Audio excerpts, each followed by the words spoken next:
Well, after years of delays, debates, political hurdles, one of Montreal's biggest housing projects may finally, and sometimes the word finally is overused, really appropriate here, may finally be moving forward. The city has now officially given the green light to the first phase of the massive Namur Hippodrome redevelopment project. First phase alone expected to include more than 2,000 non-market housing units. Got to ask a question about that, along with major investments in water infrastructure, green spaces, transit access, and community services. Let's head over to Luciano Diorio. He knows real estate in this city inside and out. He's president of CDN Global Quebec. Luciano, welcome back to the program.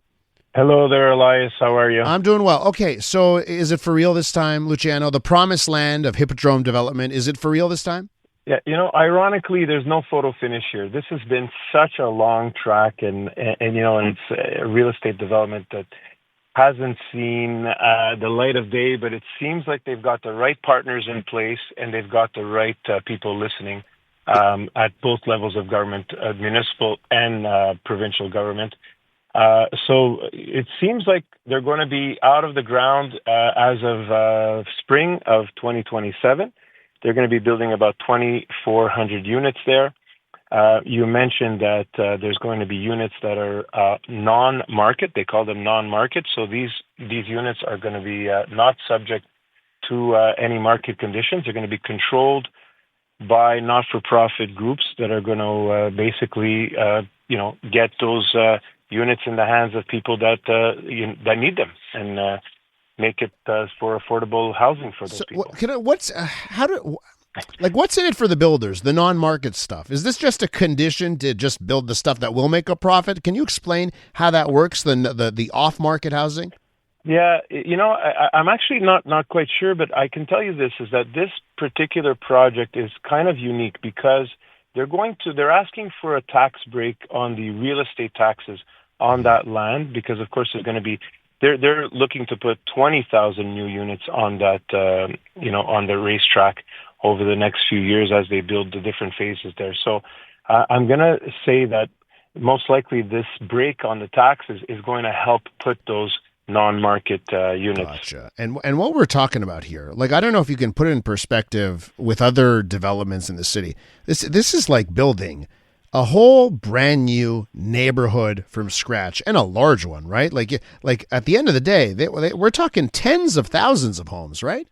Absolutely, about 20,000 homes. They're talking about putting in an elementary school, a high school, and 3 parks. I mean, that's how large this tract of land is, and it's been quite an eyesore, quite honestly, over the last few years, just to kind of see that decay over the years. And of course, they had demolished the stands where the Hippodrome once stood. And I actually find it funny that the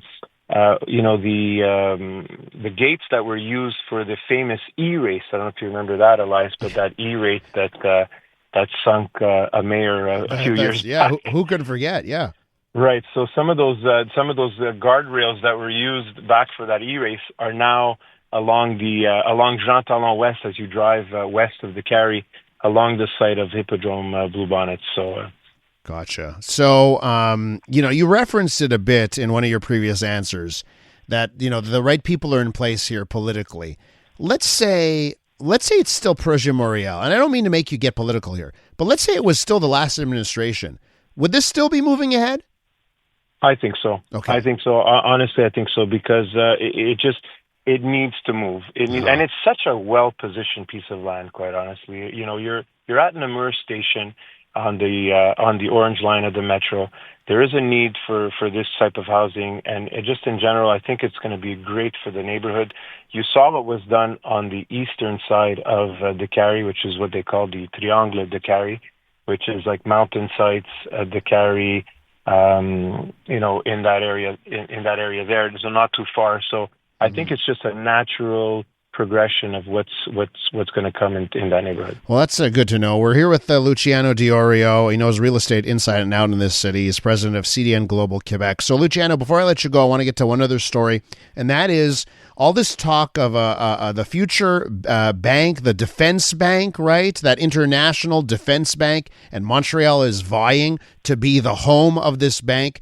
There's some talk that one of the things against the Montreal bid is that we simply don't have the available office space for such a bank. I was surprised at this because I was like, hold on a second. Isn't there tons of office space available downtown everywhere in the city? Tell us what the fact of the matter is here. Do we have enough office space to house an international bank like this?